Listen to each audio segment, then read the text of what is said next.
Every Champions League winning team has a player who carries them to the title. But what about the worst player in the squad? The thing is, in every Champions League, there's always one guy who plays very bad but still ends up lifting the title. So in this video, we'll see who was the lowest rated player from each winning team to answer one question. Who was the worst player to win the trophy? Starting with 2016 won by Real Madrid with lots of legendary players. And back in the group stage, they went on to face Shakhtar. But instead of Keylor Navas in goal, there was a guy few people even remember. In that game, Madrid went 4-0 up, so as a keeper he barely had anything to do, until Shakhtar won a penalty. However, the keeper didn't save it. Now a few minutes later, Shakhtar got a corner, he hesitated and didn't stop them from scoring again. But before the match even ended, Shakhtar had another attack and scored a third goal. It was mostly the defense's fault, but he suffered 3 goals without making a single save, leaving him with a very low rating of 5.9.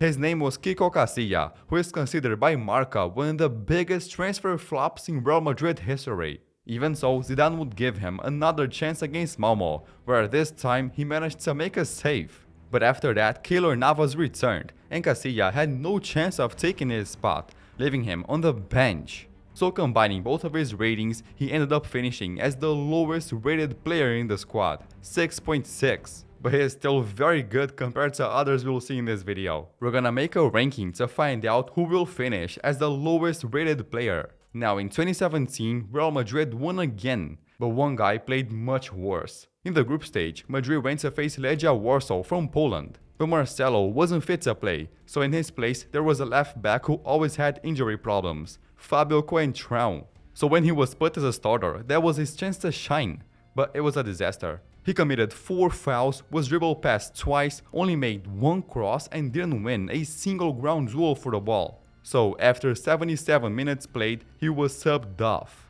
Now in the next game against Sporting, he was back to the bench, until in the second half, Marcelo got injured, so Zidane was forced to put him on again.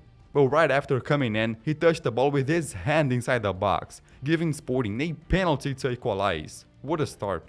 In the following minutes, he didn't complete a single cross, barely touched the ball and lost possession 4 times, finishing with an even lower rating. Coentrão himself said that he wasn't at Real Madrid's level and in no condition to play for the club. So after more injuries, Zidane didn't put him again on the field. After that season, he left the club for good. Even so, Coentrão still won his winner's medal, finishing as the lowest rated among all Madrid players, with an average of 5.8.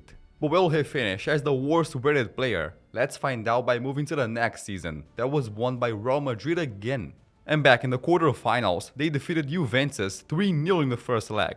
So the second leg seemed easy, they just needed to hold on the score. But there was a problem. Sergio Ramos was suspended, and his replacement, Nacho, was injured. So to play alongside Varane, Zidane was forced to use his only option, a 21-year-old who had never played a Champions League match before, Jesús Vallejo. Right at the start, he couldn't get there in time to block Khedira's cross, leading to the first goal of the match. Then Madrid conceded the second and the third goal, without him being able to do anything. And doing nothing is what defined his match. No interceptions, no duels won, and no tackles. So Vallejo finished the match with a rating of just 6.3. Thankfully for them, Zidane didn't need to put him again, so he finished as the worst rated winner that season. Now in the following year, Real Madrid was finally eliminated, so the European champion was Liverpool, with Van Dijk, Salah, Mane and so on. But one player who didn't help at all was Lallana.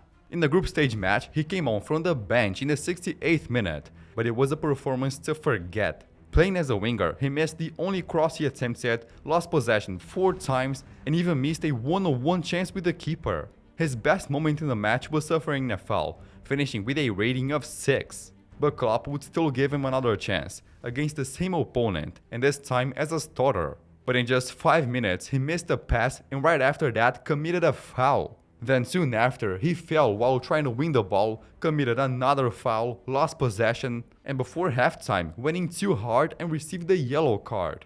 In the end, Lallana missed 1 out of every 3 passes he attempted and lost ball possession 18 times. Until in the 79th minute, he was subbed off, finishing with another rating of 6. And on top of that, Liverpool lost that game. After that, he only appeared again for the final minutes of a round of 16 match against Bayern, but he played just 3 minutes and had only 1 touch, so he didn't even get a rating. Lallana had been at the club for years and was an important player, but was far from his peak because of injuries. Injuries that also made him miss games from that very season. In the end, Lallana lifted the Champions League title, but finished with the lowest rating among all Liverpool players, with an average of 6. Coentrão still has the lowest rating, so let's move on to the next season, won by Bayern. And among players like Lewandowski and Kimmich, there was one guy who even the club president said should find another team to play. In the second round of the group stage, Bayern faced Tottenham in London, and in defense there were both Boateng and Sul. But in just 12 minutes, Boateng didn't mark Son properly, gave him too much space, and he scored the opener. And while Bayern's attack was destroying Tottenham, Boateng couldn't do anything to prevent them from scoring twice. He made no tackles and finished with a rating of 6.4. Boateng's situation was very bad. He was struggling with injuries, and Bayern's president even recommended him to start looking for another club to play for. Then in the next game, he started on the bench and only came on end in the second half, but also had little impact, finishing with a 6.8 rating. So in the following match, the coach kept him on the bench. Up until this point, everyone was wondering if Bayern's president was right, until he returned in the next game and managed to play better for the next matches. But when it arrived the match against Barcelona, Boateng showed again that he was far from his peak. Right at the start, he made a mistake that almost led to Barcelona's goal. Then Bayern started to thrash Barca, but when they needed to defend, Boateng didn't help. In the 44th minute, he missed his tackle and then committed a foul that got him a yellow card. Until in the second half, he was dribbled by Suarez, who scored for Barca. Boateng didn't make a single tackle, finishing with a low rating of 6.4. His constant muscle injuries made him completely lose his rhythm. So in the next match, he was subbed off at halftime, and in the final, he left the pitch injured in under 30 minutes, also receiving ratings below 7. Even so, Boateng was a very important player for Bayern, but among others like Neuer, Lewandowski and Kimmich, he ended up as the worst rated player in the team, with an average of 6.8. Fast forward to the following year, the winner was Chelsea, and lifting the trophy, there was a goalkeeper that was considered one of the club's worst transfers ever. In the last match of the group stage, the former manager Lampard put the reserve squad to play, and in goal there was Kepa. He was not supposed to be in the reserve squad. In fact, Kepa was the most expensive goalkeeper in the world, bought by Chelsea in 2018 for 80 million euros. But it was nothing they expected. He conceded goals very easily, and in the 2019-2020 Premier League season, he was the worst keeper in terms of saves percentage. So Chelsea was forced to sign a new keeper, putting Kepa on the bench. But he got a chance to prove everyone wrong against Krasnodar. However, the first shot on target, it was a goal. Chelsea's defense knew they couldn't allow any shot, so Kepa only appeared to make one save in the second half, and after that did nothing else, finishing the match with a rating of 6.6. He still had a chance to recover, but the next manager, Thomas Tuchel, didn't want to put him in the knockout stage. So among all Chelsea players that won the Champions League, Kepa finished as the lowest rated. Now, the worst player that won the 2022 Champions League was also considered one of the biggest transfer flops. 2022 was the year Real Madrid lifted the title once again, and their lowest rated player entered the field in the last group stage match. This guy had joined Real Madrid a few years earlier for 21 million euros, and the club believed in him so much that they gave him Ronaldo's number. But it was a disaster. He suffered many injuries, and whenever he played, he just couldn't perform. So when the 2021-22 season arrived, Mariano was already used to being left out of action, until he got a chance in the second half against Inter Milan, but he only showed why he never left the bench. Seconds after coming on, he missed a pass causing Madrid to lose possession. Then a few minutes later, Inter's defense was about to let the ball go out, but Carvajal kept it in play and left Mariano one-on-one with the keeper. All he had to do was shoot. But then...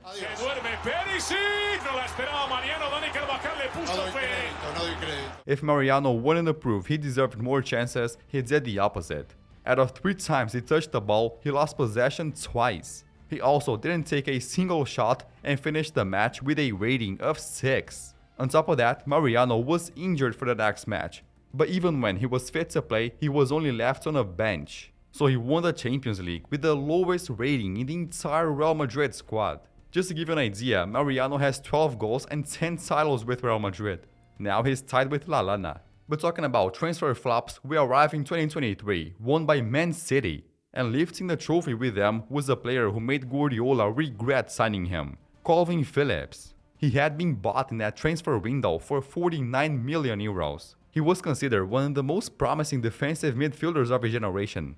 So in the first Champions League match of the season, Guardiola subbed off Rodri to give him a chance. But it turned into the most invisible 12 minutes in football. He had only 15 touches on the ball, didn't make a single dangerous pass, and as a defensive midfielder, he didn't win the ball back once, finishing with a rating of 6.7. And just when he needed to build confidence, he suffered a shoulder injury, keeping him out for months. So the next time he stepped on the pitch was only in the round of 16 against Leipzig. He entered in the second half with 26 minutes to play. But even then, he couldn't make any defensive contribution, no ball recoveries, and another completely invisible performance, having a rating of 6.6. And for the rest of the season, he showed he couldn't adapt to Guardiola's style. So he stayed on the bench for the rest of the Champions League games and finished as the lowest rated winner in that season. Now, after Man City, the next Champions League winner was Real Madrid, again, where the center back Éder Militão lifted his second trophy, but this time it wasn't much of a celebration. The last few months before this photo were a nightmare for him. Right at the start of the season, he suffered a serious knee injury that made him miss almost the entire campaign, so he only showed up in extra time against Man City. But he was coming from a long recovery, so he made no tackles, had very few touches on the ball, and finished with a rating of 6.7. He wasn't fully fit, so he stayed on the bench in the next match and then played only 1 minute in the following games, without even receiving a rating. Because of his injury, Militão didn't have the chance to play. He's actually far from being a bad player and is a club legend. But because of everything that happened among all Real Madrid players, he's the one who ended up with the lowest rating. It's obviously not his fault, but the player who won the next Champions League also suffered from injuries. When the 2024-25 season began, Lucas Hernandez was still recovering from a knee injury, so he only managed to play his first European match in December 2024. But he played just a couple of minutes, had only a few touches on the ball, and finished with a rating of 6.6. After that, he also came on for the last minutes against City, but it was an even more invisible performance, finishing with a 6.5 rating. Then, the last league phase match, Nuno Mendes was suspended for yellow cards. So Lucas Hernandez finally got a chance as a starter. He stepped on the pitch and did his job defensively, but he had zero involvement in the attack, no crosses, no dangerous passes, and finished with a rating of 6.9. Then, when the knockout stage arrived, Nuno Mendes returned as the starter, so Lucas Hernandez was left on the bench. He would only get another chance in the final minutes of the semi-final, and then again in the last minutes of the final. He's not a bad player, but finished as the worst rated guy in all of PSG's squad. So the title for the worst rated Champions League winner goes to Fabio Coentrão. I'm not saying they're bad, only for winning the Champions League puts them in another level. So what did you think of this video? If you enjoyed it, I think you're gonna like this one too. Thanks for watching and bye.